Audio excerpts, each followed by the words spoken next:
Les journées comme celle-là, où on reste concentré sur la route en permanence, c'est épuisant.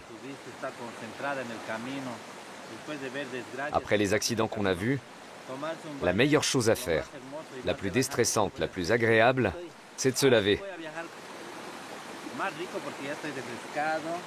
Ça y est, je suis de nouveau prêt à prendre la route. J'ai l'impression de m'être débarrassé d'1 kilo de poussière. Pas vrai, Jaime?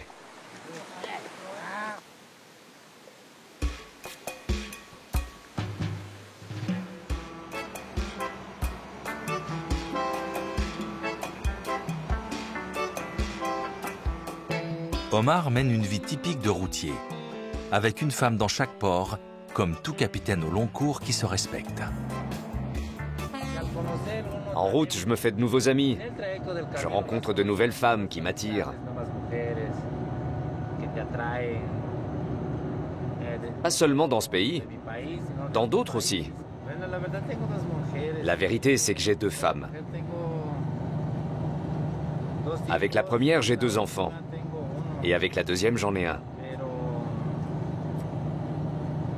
C'est un peu compliqué parfois parce que je ne peux pas me dédoubler.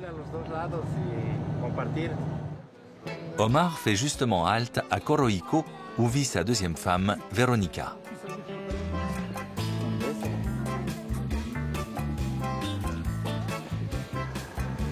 Il ne se voit que toutes les quelques semaines. Et elle connaît l'oiseau.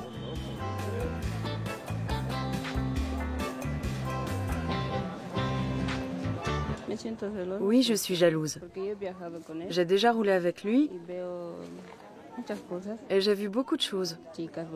De jolies femmes qui viennent lui parler. Elles arrivent, le regardent en riant et se mettent à discuter avec lui. Je suis très jalouse.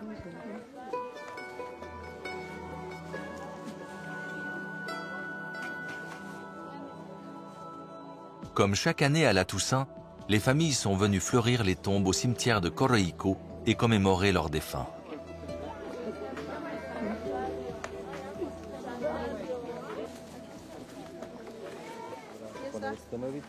Omar profite de cette courte pause pour se recueillir sur la tombe du père de Veronica, avec sa compagne, son fils et sa belle-mère.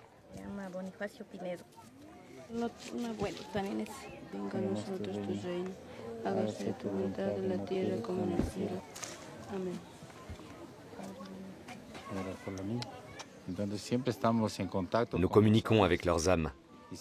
Et je prie toujours, ici comme sur la route, pour qu'elles nous accompagnent et veillent sur nous.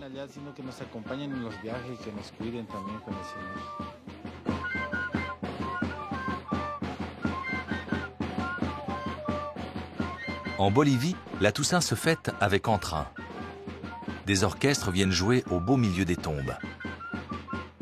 Pour permettre aux défunts de participer aux festivités et de se restaurer s'ils devaient apparaître, la dalle funéraire fait office de table.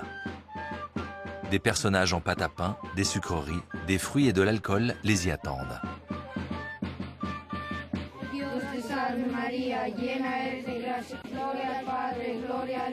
Adultes et enfants vont de tombe en tombe et prient pour ceux dont les parents énoncent le nom, qu'ils soient de la famille ou pas. Pour les remercier, on leur donne les offrandes disposées sur la pierre.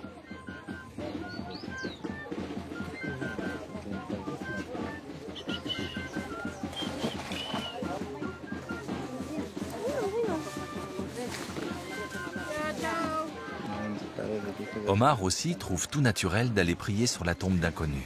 C'est la coutume.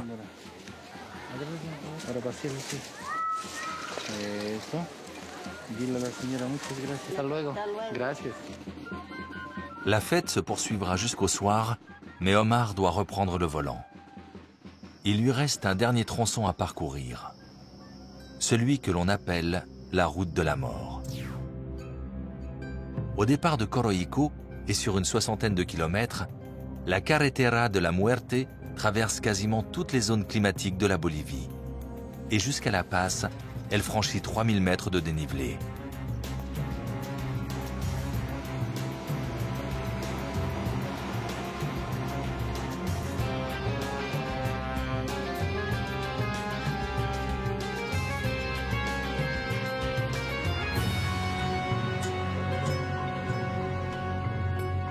Le temps change du tout au tout. La route ne fait que 3 mètres de large par endroit et les nuages de pluie qui s'élèvent des profondeurs en font une piste périlleuse.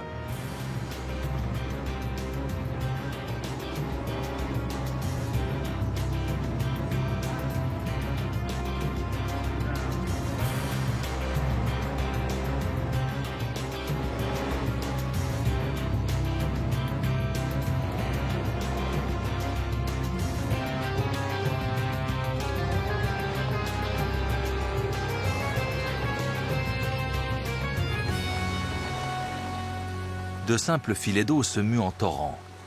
L'eau ruisselle de partout. La chaussée est une vraie patinoire.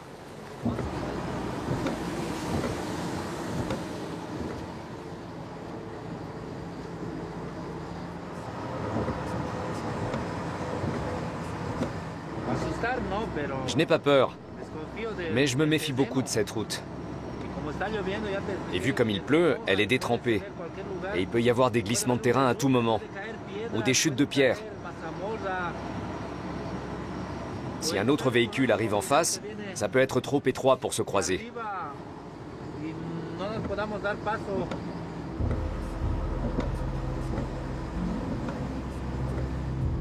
Il y a quelques années encore, cette route passait pour la plus dangereuse du monde.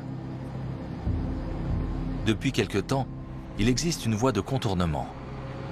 Mais Omar lui préfère la carretera de la muerte. Le trajet, plus court, lui fait économiser du temps et du carburant. Les gars, bienvenue sur la route de la mort. Pour moi, c'est la meilleure partie. Il y en a pour 2 heures à peu près. Je vous recommande d'être très attentif, car il y a de grosses pierres et des trous par endroits. 90% des accidents ont lieu dans les virages. Je vous recommande donc de ralentir dans les tournants. Le gagne-pain des uns est le loisir des autres. Depuis quelques années, de nombreuses agences de voyage vendent la carretera de la muerte aux amateurs de grands frissons.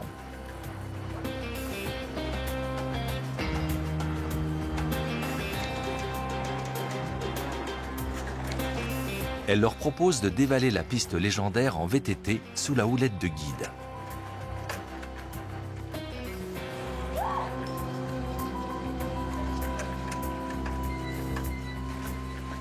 La route de la mort est un site touristique majeur en Bolivie.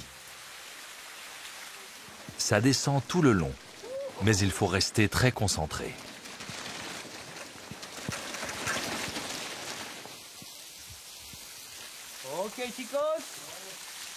Quelques photos pour immortaliser l'aventure.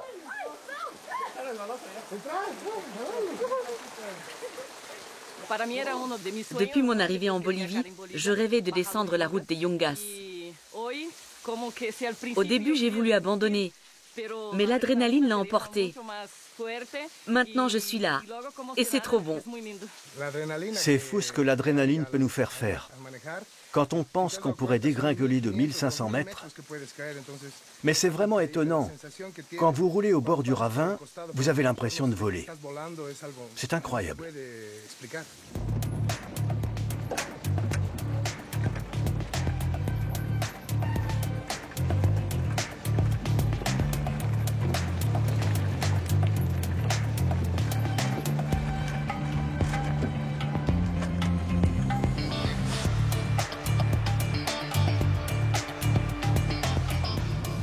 Omar n'est plus très loin du but. Pas question de relâcher son attention pour autant. La route est imprévisible jusqu'au bout. Heureusement, la météo s'est améliorée entre-temps, mais la chaussée est toujours détrempée et friable.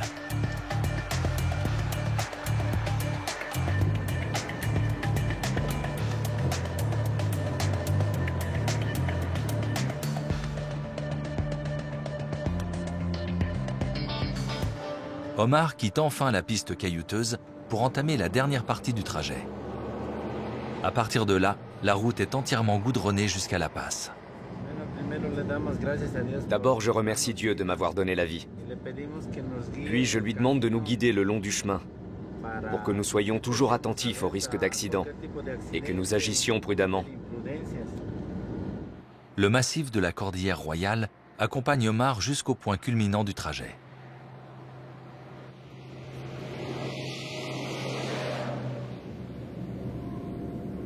Au niveau du col de la Cumbre, à 4650 mètres, notre routier fait à nouveau une courte pause.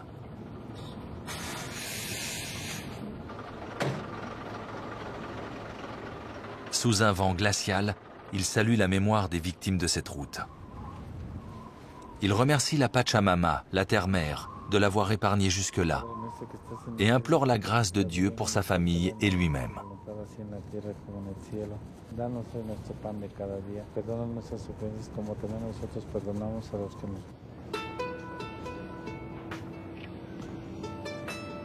La Paz, terminus de ce voyage. C'est la plus haute mégapole du monde,